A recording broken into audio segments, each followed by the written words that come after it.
Bruce Springsteen is one of the richest musicians of our time. He's had countless #1 hits. He's sold millions of albums and has been the recipient of some of the most prestigious awards and accolades in the industry. Bruce's net worth is estimated to be about $500 million, and his yearly earnings is said to be around $80 million. But even with all that cash and fame, Springsteen still manages to find himself in hot water from time to time. Stay tuned to find out why Bruce Springsteen is being called out by one of the biggest automobile manufacturers in the world. Bruce's recent brush with controversy has created uproar. The news broke on Wednesday, February 10th, that Bruce was arrested in New Jersey on drunk driving charges this past November. Pandemonium ensued. Fans were dumbstruck that such a thing could happen to the singer-songwriter. Although he's not a teetotaler by any means, he's never known to be a problematic drinker. Vehicle manufacturer Jeep responded to the controversy by removing Springsteen's recent Super Bowl ad from their YouTube page. Additionally, the company put out a statement stating that drinking and driving can never be condoned. The details of his case are still pretty blurry. Details emerged on Wednesday and Thursday that seem to present conflicting versions of the severity of the situation. The Asbury Park Press, the local paper from Springsteen's hometown, cited a police report saying that Bruce's blood alcohol level was only 0.02 when he was pulled over. That's far below the legal limit of 0.08. But it seems there are two sides to that story. The New York Post reports the 71-year-old rocker had only a single shot of tequila offered to him by one of his fans. The news outlet claims Springsteen was riding his motorcycle at a federal park near Sandy Hook, New Jersey, when he pulled over to chat with fans and take some pictures. Apparently, that's when he accepted a shot from one of them. It's not clear if he was aware of their presence, but Bruce was in full view of law enforcement officers nearby when he accepted the drink. The source told the Post that Springsteen pulled over, took a few pictures, and then accepted the shot while he was still sitting on his bike. The police saw what had just transpired and pulled him over as soon as he drove away. Hey, if you're enjoying this video so far, be sure to give it a like and subscribe to our channel if you haven't already. And don't go anywhere. After we cover this whole DUI thing, we're going to take a moment to give you a rundown on Bruce's history and impact on the music industry. Another report paints a very different picture. TMZ reported on Thursday they had obtained legal documents that shed more light on the situation. According to the police report, an officer observed Bruce take a shot of Patron while on his motorcycle. Shortly after he knocked it back, he started his engine and drove away.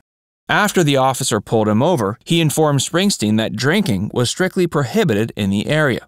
The officer supposedly observed that the bottle of Patron was empty when he stopped him. Springsteen then allegedly told the officer he had only consumed 2 shots within the last 20 minutes, but the cop wasn't buying the story. According to the report, Springsteen was swaying back and forth and had glassy eyes when he took a field sobriety test. He reportedly also refused to submit to a breathalyzer test. Both the TMZ article and other reports state, however, that Springsteen fully cooperated with law enforcement. He might have been cooperative when the incident first happened, but he's been noticeably silent on the matter since then. Representatives for Springsteen and the National Park Service have both declined to respond to requests by Variety magazine for comment. Jeep is right though. Drinking and driving isn't excusable under any situation. Jeep gave a statement to Variety where they reiterated their stance on the matter, saying while it would be inappropriate for them to comment on the details until the actual facts can be established, their message to the community is clear. Drinking and driving can never be condoned. Bruce's Super Bowl ad.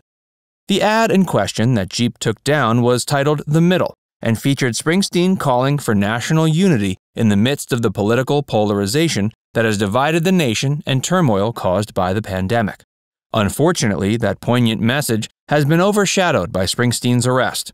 It's possible Bruce's case might be thrown out, especially if it's true his blood alcohol level was really as low as reported. Perhaps Jeep will reinstate the ad when the new details come to light, but for now, they've taken it down and are not airing it on TV and streaming services. We'll keep you posted as new details emerge on this ongoing story, but let's rewind a bit. Guilty or not, Springsteen's story is always one worth telling. Bruce learned to play guitar when he was 15. Springsteen had a deep love for music at an early age. He was inspired by the new breed of rock and roll from artists like Elvis and the Beatles, and decided he wanted to start making his own music. So at the age of 15, he scraped together all of his savings and bought his first guitar. He was a quick learner, and before long he was playing small gigs at local bars and restaurants around his hometown in New Jersey. In 1972, he was signed to Columbia Records, along with a few of his close companions. That was the moment the E Street Band was formed. A Star is Born. Bruce and his band made their debut in 1973, releasing their first albums, Greetings from Asbury Park. He followed that up with a sophomore album, The Wild, The Innocent, and the E Street Shuffle later that year. But it wasn't until their third studio album, Born to Run, in 1975, that they started receiving the recognition they deserved.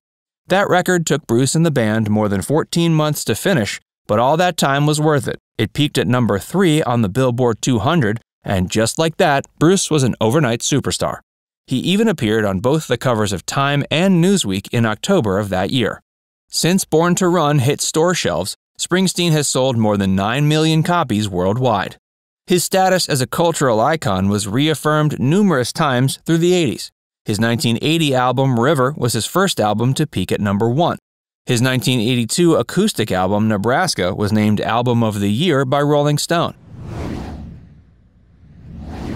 Born in the USA and Bruce's solo years. Springsteen's most famous album, Born in the USA, was released in June of 1984 and went on to sell more than 30 million copies globally. That album earned him his first Grammy nod as well. Even though he didn't win Record of the Year, he did take home an award for Best Rock Vocal Performance for his track Dancing in the Dark. Since then, Springsteen has won 20 Grammys, 1 Oscar, and 1 Golden Globe for his musical contributions to the films Dead Man Walking and Philadelphia. In the 90s, Bruce decided he wanted to focus on his solo career, so he temporarily stepped away from the E Street Band to work on his own material. He released 2 albums in 1992, Human Touch and Lucky Town, and followed those up with The Ghost of Tom Joad in 1995. Those albums were received well critically, but their sales weren't nearly as impressive. So after almost 2 decades, Bruce reunited with his old E Street bandmates and released The Rising in 2002. Springsteen's skyrocketing wealth. The 2000s and 2010s were really good for Bruce. His fame and fortune exploded.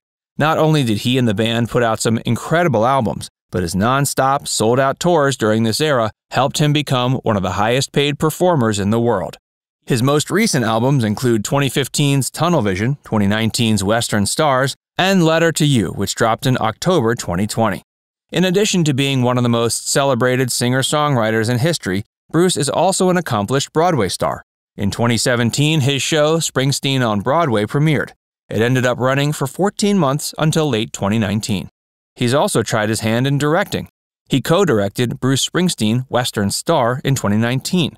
He's also the author of several books, including a self-titled autobiography published in 2014 and an illustrated adult novel called Outlaw Pete, which he also published in 2014. What do you think about Bruce's latest DUI charges? Do you think the media is making a mountain out of a molehill, or do you think he actually deserves the criticism coming his way? Let us know in the comments section below. And before you go, make sure you give this video a like and subscribe to Facts First if you haven't already. Click the bell icon to stay updated on all our latest content.